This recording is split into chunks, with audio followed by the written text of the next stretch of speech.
அனைவருக்கும் வணக்கம். தெய்வீக பலன்கள் சேனல் சார்பாக தங்களை அன்புடன் வரவேற்கிறோம். இன்று நம் காணொளியில் காண விரும்புவது மங்கையர் தர்மம் பற்றி இந்த காணொளியில் விரிவாக பார்க்கலாம். இந்த உலகத்திற்கு மிகப்பெரிய சக்தியாக இருக்கக்கூடிய உருவம் பெண்கள் மட்டுமே. பெண்ணால் தான் இந்த உலகம் ஒரு சரியான பாதையில் பயணிக்கும். சிவனுக்கு சமமாக நின்ற சக்தியும் ஒரு பெண்தான். இயற்கை மட்டுமல்ல, இறைவனில் பாதியும் பெண்தான். எனவே பெண்ணானவள் உலகெங்கும் போற்றப்படுகிறார். அப்படி அந்த பெண்களின் கையால் வழங்கும் மங்கையர் தர்மத்தை பற்றி இந்த காணொளியில் விரிவாக பார்க்கலாம். மறக்காமல் ஒரு சப்ஸ்கிரைப் செய்யவும். நம்மிடம் கஷ்டப்படுபவர் வந்து எனக்கு உதவி செய்ய வேண்டும் என்று நம்மிடம் கேட்பார்கள். நாம் அவர்கள் மீது இரக்க குணம் கொண்டு அவர்கள் கேட்ட உடனே உதவி செய்வோம். அதன் பெயர் உதவி. அவர்கள் கேட்டதற்காக அவர்களின் நிலையை அறிந்து நாம் செய்யும் ஒரு நிலையாகும். அதுவே நம் முன்னால் கஷ்டப்பட்டு வறுமையில் வாடிக்கொண்டிருக்கும் மக்களை கண்டு இறைவனை முழுமூச்சாக எப்பொழுதும் வணங்கி கொண்டிருக்கும் மங்கையர் பெண்ணானவள் அவர்கள் நிலையை அவர்களிடம் கேட்காமலேயே தாமாக முன்வந்து அவர்களுக்கு தர்மம் செய்வார்கள். இதுவே இறைவனின் 1000 முறை நாம் கோயிலுக்கு சென்று வணங்கினாலும் அந்த இறைவன் நமக்கு தரும் மன நிம்மதியை நாம் ஒரு நொடியில் நாம் செய்யும் இந்த தர்மத்தில் நாம் நிச்சயம் இறைவனுக்கு அதனை பரிசளிக்கிறோம். அந்த இறைவன் அதனைத்தான் நம்மிடம் எதிர்பார்க்கிறார். இவ்வாறு தொடங்குகிறது மங்கையர் தர்மம். மங்கையர் தர்மத்தில் சில முறையில் இங்கே கொடுக்கப்பட்டு இருக்கிறோம். அதனை மங்கையர் அனைவரும் தினசரி பின்தொடர வேண்டும். முதலாவதாக எப்பொழுதுமே சரி மங்கையர் அவர்கள் நெற்றிக்கு, அதாவது நெற்றியில் திலகம் இல்லாமல் ஒரு வினாடி கூட என்றைக்கும் இருக்கக்கூடாது.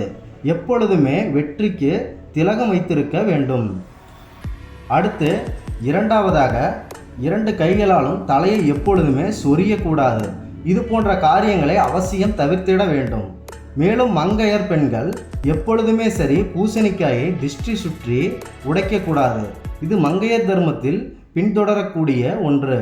அடுத்ததாக கர்ப்பமாக இருக்கும் கர்ப்பிணிகள் சிதற தேங்காயை உடைக்கக்கூடாது. இதனை தவிர்க்க வேண்டும். இரவு நேரத்தில் வீடு முழுக்க குப்பையாக இருக்கிறது என்று நாம் இரவு ஆன பின்னர் வீட்டை பெருக்கக்கூடாது. அப்படி நாம் பெருக்கும்போது வீட்டில் உள்ள செல்வங்கள் அனைத்தும் தங்காமல் அந்த குப்பையாய் வெளியே தள்ளப்படும். மேலும் தங்கள் கைகளால் அன்னத்தையோ காய்கறியோ உப்பையோ என்றைக்கும் பரிமாறக்கூடாது. மங்கையர் தர்மத்தில் இதுவும் ஒன்று. இதனை நாம் தீர்க்க வேண்டும். மேலும் மங்கையர் தர்மத்தில் பெண்கள் தங்களது மார்பகம் பூமியில் படும்படி குப்புறப்படுத்தி உறங்கக்கூடாது. இது போன்ற நிலையை நாம் தவிர்க்க வேண்டும்.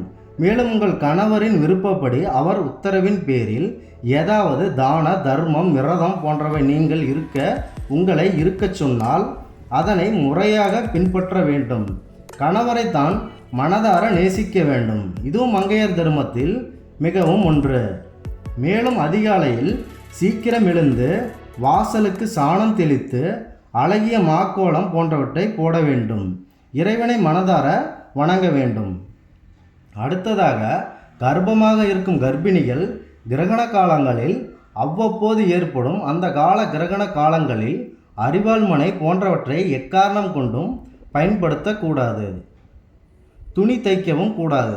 இவ்வாறு நாங்கள் கூறியுள்ள மங்கையர் தர்மத்தில் உள்ள விஷயங்களை முறையாக பின்பற்றி தனிப்பட்ட வாழ்க்கையை மிக சிறப்பாக அமைய முயற்சிக்க வேண்டும். தெய்வீக பலன்கள் சேனல் சார்பாக வாழ்த்துக்கள். மீண்டும் நல்லதொரு காணொளியில் உங்களை சந்திக்கிறோம். நன்றி, வணக்கம்.